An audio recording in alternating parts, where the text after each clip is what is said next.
What's up, everybody? Welcome back to my channel. Don't forget to like this video, subscribe so you can get more content from me, okay? So let's get started. Today we're going to talk about why I ghosted my parents. So I ghosted my parents because it was just too much for me. I had to deal with toxicity from two different ends on two different levels. My mother, a total narcissist, totally incompetent when it came to being emotional, giving me a safe space where I could express myself, where I can be myself. And she put me in situations that, looking back, reminded me so much of Brooke Shield and Brooke Shield's mom, which is crazy because watching now on YouTube, it's like a trend. People have been talking about Brooke Shields a lot. My mom was obsessed with Brooke Shields, and in so many ways, my mom was the kind of person who was protective and exploitive at the same time. And it really fucked me up because it's like, it was such a confusing place to be in when you have a parent that's like that, you know, that's exploitive, and it's just really weird. My mom was always super detached and unemotional. The only time she showed any attachment to me is if I agreed with her, or if I wanted to copycat her, or if in some way I accepted a twinsies kind of situation where if my mom had her nails brown and I got my nails brown, oh my God, we are totally perfect together. We're best friends. And you know, that's just not the kind of relationship I wanted. I was comfortable being an individual. She wasn't comfortable with that. And my mom also had this really weird obsession with Hollywood where she, which is crazy because she's a pastor, but she would say that Hollywood is demonic, but then she wanted me to be a celebrity in Hollywood. Right. My mom was also the kind of person who would never talk to me about things like, you know, the birds and the bees and things of that nature. And, you know, yet she expected me to know everything about love and relationships and to do things correctly. And that was weird.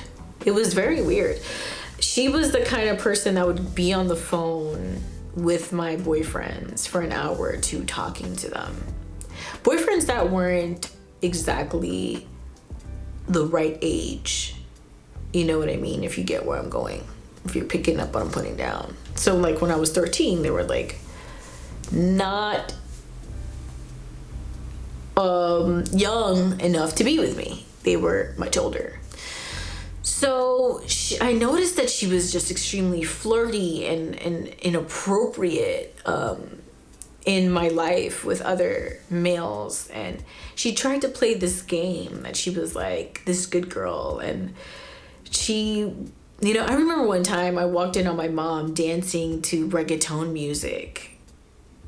But because I had opened the door, she like sat back down and locked her door and was acting super fucking weird afterwards. And as far as like her relationship with my biological father, she always had really, really negative things to say about him. But, you know, I did get to see for myself, you know, and I spoke to him, and he was most definitely the kind of person who would not take accountability, just like her, who would just never be responsible for the choices he made, because he didn't just make the choice with me. He made the choice with several women to not be a responsible dad. So my parents are also, so my mom's Dominican and my dad's Haitian. They have a weird mentality. So my mom has like this weird whitewashed mentality, and my biological father, I don't know much about his mentality besides the fact that he just thinks that he deserves praise and honor for doing absolutely nothing. So he has been ghosted for years since I was a kid. Like, I knew I did not want to talk to him since I was like 3 years old. And I didn't need my mom to tell me that. Like, I knew I did not like this dude from the moment I met him. I met him when I was 3. Then the second time I met him, I was 8, and he asked me for the money he gave me he asked me for that money back. So you already know how I even looked at men at this point. Like, this is what men do. Wow. And then again at 17, and that's when I had just had my first child and my only child. So that was years ago. So I haven't seen my my biological father in probably like 16 years. Yeah. So now, when it comes to my mom, it was just insane how hypocritical she was. And I couldn't see what was the point of keeping this relationship going, because even when I endured inappropriate sexual situations with adults where I felt very unsafe, my mom really didn't protect me. She really just kind of acted like she was protecting me, but really she just wanted to protect her image. So she wanted to seem like a mom who was concerned, but not really. She would just pay you off to like shut up, you know. Instead of my mom addressing a situation that happened in church that was super inappropriate, you know, my mom pretty much like, she did some shit behind the scenes so no one would know. I don't even want to get into that because it's super traumatic. But I did remember as a child my mom gossiping about me, talking crap about me to babysitters, friends, family members. And I'm just like, why are you doing this? You're like trying to slander me to everybody. So I remember just like as I was growing, I always felt like my mom didn't even want me around. Like my mom didn't even want a daughter. And if you go back into some of my videos, I remember doing a trans thing video. I'm not trans. I just struggled with my identity. I struggled with my gender because I was like, oh, she just wants a son. I could just turn myself into a boy and then she'll like me more. And so I had so many issues because of how much my mom made me feel bad about my hair, about my nose, about my skin color, about my gender, about my ability to make her money. Like the bottom line, I was just an anchor baby. My mom just wanted me so she could be in America. That's like the only purpose for her in her life. Like that's the only purpose I had in her life. And then as I got older and I started having a personality and I needed more from her, she just could not give it to me no matter how much I begged and pleaded and whined, no matter how much I acted up. She was definitely not an insightful person. She wasn't deep. She was nothing like that. She was either a follower or the kind of person that I really believe my mom has done a lot of bad things in her life that she wants redeemed. And so she clings to religion so hard to kind of like mask the real person she is. Because like who she is at home is completely different. She's mean, rude, obnoxious. She hates when people laugh. She hates when people smile. She hates when people are like loving and cuddly. She hates, you know, she criticizes everybody on TV. She's just, you know, like my mom was the kind of person that told me, oh, because I remember I had dreads for a while. I had dreads for like 8 years, dreadlocks, and they were freeform and they're real beautiful. And my mom would be like, ew, that's gross. You should change that. You're not black. You know, you shouldn't do that. Remember, my mom is Dominican. So she was like, you're not this, you're not that. And I'm just like, I mean, if I get stopped by the cops, mom, they're gonna think I'm black, unless like I open my mouth and I just happen to say something with my accent, you know? She's like, yeah, but yeah, no, you should just change that. That doesn't look good on you. And when I got rid of my dreadlocks, for not reasons because of her, but because when I was living in Florida, I was having a hard time finding a job that I really, really liked because of my hair. So I had to get rid of them. Ugh, it was so depressing. I don't even want to talk about that. She then goes and tries to get like braids that kind of look like dreadlocks, like a bunch of them. Yeah. There's just certain things that she would do that would be like, she'll look, oh, you know, wearing makeup and doing your nails is gross. But then she started kind of trying to do her makeup. Like, it's just, My mom was also the kind of person who didn't like same-sex relationships. But like she would say weird stuff, like when she would see Angelina Jolie on TV, like she would say like very she would say stuff that made me go, I don't know. My mom would say questionable things about Angelina Jolie when she would see her on TV. It made me go, child, I don't know. You sound a little gay, but whatever. So there was just so many things that my mom was just so hard on me about. And I just think that now, fast forward, I could never have a relationship with her. She also like blackmailed my son about something that was really unnecessary to blackmail him about. She told him that I would never love him because of a certain thing that had happened. She said I would never love him and all this other stuff, and that completely just like shattered my soul. I spoke to him and all is well. I mean, I told him, I'm gonna love you no matter what. I'll love you through anything, you know? I'll love you through anything, and whatever you go through, I'm gonna be there for you, you know? Like, nothing on paper or off paper is gonna change that. So that relationship with my parents has been strained for so many years, and I just don't think that'll ever be repairable. Being raised by two narcissistic, inauthentic, fake, unaccountable people, plus having like a step parent who doubles down with them. Because my step parent, he didn't really have a backbone. When you look at him now, he's a shell of the person that I met him as. Like, I remember when there's so much dust out here in Cali. I remember when I was 13, I told them, you need to get remarried, find somebody else that's gonna love you, who's gonna appreciate you, who's gonna care about you, who's gonna at least be nice to you. Can you just bare minimum, get yourself a woman who's nice to you? That's literally the bare minimum. And he said, no, I love your mom and I'm gonna stick by her. Years later, I see him now, and he is a shell of the man that he once was. I mean, he used to be great at dancing salsa, good singer, so funny, you know, adventurous. And now he's just like some, you know, religion junkie fanatic who like has all this anger in his heart, like anger about everything. You know, he seems to be like a little bit more on the cooler side as far as like more lenient, but he always has this chip on his shoulder.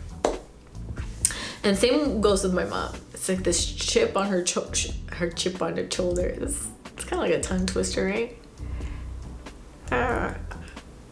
Anyway, it's been tough, you know, thinking about what life will be like in my, you know, 40s, 50s, 60s without my parents. It's been rough. Like, you know, I'm over here creating this project in Los Angeles, which I think I'm leaving in June because I really do miss my son and my partner. And I want to see my family. And that's my family, you know. It's hard to, like, my actual maternal family is in DR and my paternal family is in Haiti, but I don't talk to that side of the family, my father's side. And then my mom's side, there's just a lot of trauma there. So even if I wanted to talk to them, I could only talk to like maybe one person, which is like my grandmother. And even with her, I have my own traumas that I still just like try to work through. And I'm more forgiving to her because she came from a different time. But like with my parents, like, yeah, no, there's too much contradictory behavior that makes me believe that you are very much the kind of person that you can be that for other people, but for me, you can't be. You can't be loving, you can't be caring, you can't be compassionate, you can't be empathetic, you can't be supportive. And if you are supportive, it's with a backhanded, hypocritical type of compliment or insertion of your opinion, or And, you know, for some people, it's like, oh, it's your mom, it's okay. You don't know what I've been through with this lady. You don't know what I've been through with this lady. This lady could not be trusted. This lady could have easily ruined my very existence by all the lies that she told about me, all the things that she did. Absolutely. Because she had this hate towards me I could not even describe, yo. Like, this woman will come into the house and not say hello to me. She would resent me for not wanting to do things with her, like paint my nails the same color as her. You know, at times I wonder, am I creating because I'm trying to just make my mom happy, you know, or because I am a creative. I love creating, but at times I feel like, oh, I just don't want to do it because I don't want her to get the satisfaction. And it's just like, I'm not angry anymore. I just want to move on. I just want to move on. But I think I just have that impending doom feeling of like when you're going to get that call of like, hey, your mom or your dad, they're gone. And you have to like go to the funeral. And I think that's what I'm experiencing, because for so long I've been numb because to me they were already gone, even though I know they're around, you know. But that time, because time is constantly going fast. I mean, yeah, I know that I'm only in my 30s, but time is going. And every time I have seen them, which is like usually from far away, you know, when they like, usually from far away, you know, like when they're dropping off my son so they could see him, etc., whatever. Yeah. They just, you know, they're aging and getting older, and it just makes me think about time. Do I want to talk to my parents? Yeah, if they were mature enough to talk to, if they would be accountable for their bad decisions and how they treated me. Yeah, if they could be honest about how they really felt about me. Like, if they were just like, yeah, at first, you know, all I wanted to use you for was, you know, to get papers here in America. I didn't really want kids, but then I kind of got to love you. Or I actually didn't ever love you, and now I'm realizing my mistakes and that I really wasted so much time hating you when you're just an innocent child. Then maybe, like, there could be some forgiveness. Maybe there could be a conversation, but I really don't know. I'm still struggling with that. Like, what would happen if that would happen? And I'm not open to it. You know, many times I've said to my mom, like, you know, I'm sorry that I'm not the person you want me to be. But she didn't really have a great response to that. All her response was like, oh, well, you just need to follow Jesus. And I'm like, what?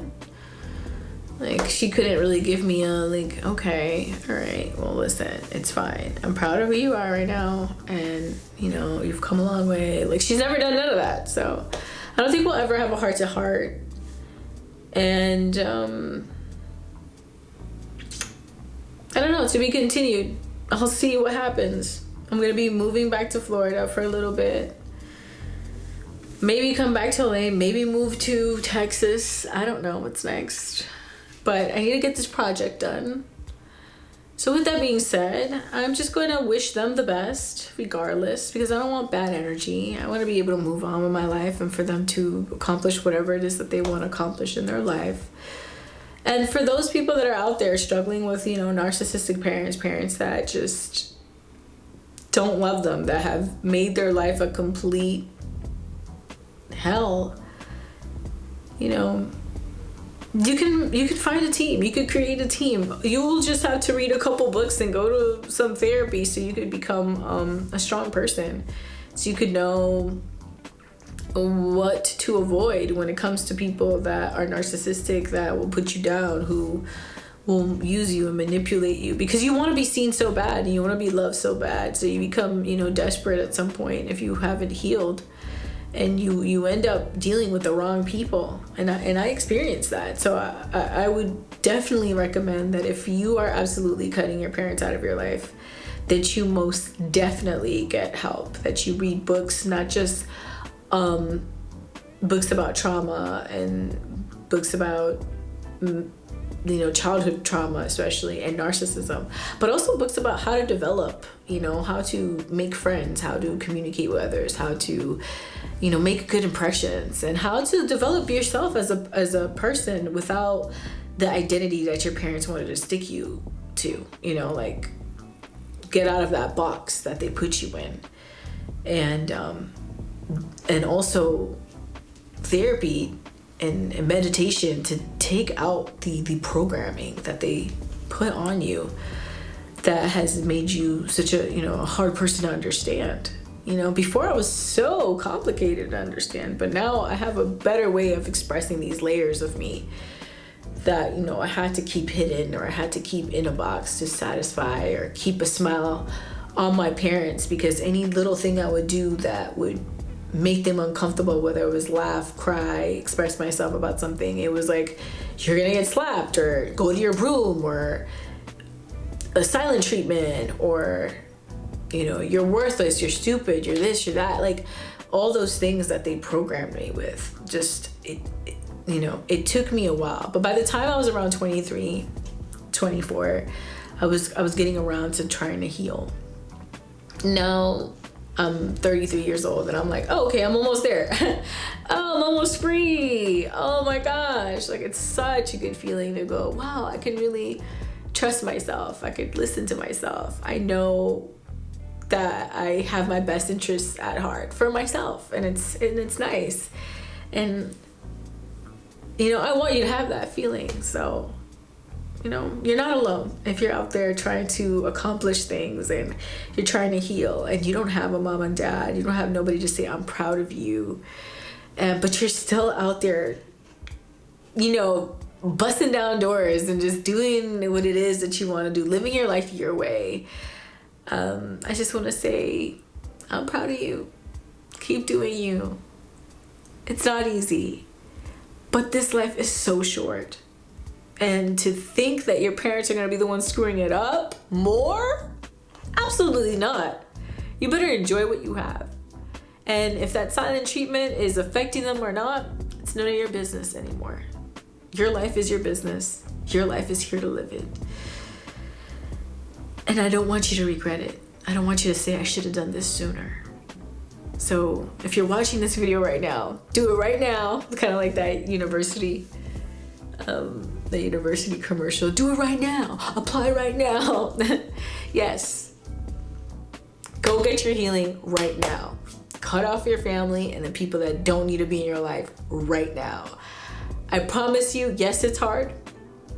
It's hard, but if you jumpstart on your healing and you work on the things that you weren't able to develop as a child, like whether it's your communication, how to bond with people, how to influence people, how to make friends, how to become empathetic, how to,